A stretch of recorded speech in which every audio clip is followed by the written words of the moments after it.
சாமிகள் இருந்தாலும் அம்மா உன்னை போலாகிடுமா? கோடி கோடியாய் கொடுத்தாலும் நீ தந்த அன்பு கிடைத்திடுமா?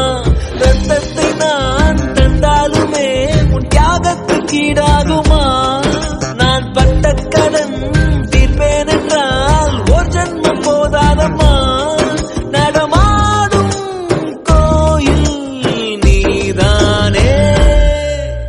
100 சாமிகள் இருந்தாலும் அம்மா உன்னை போலாகிடும்.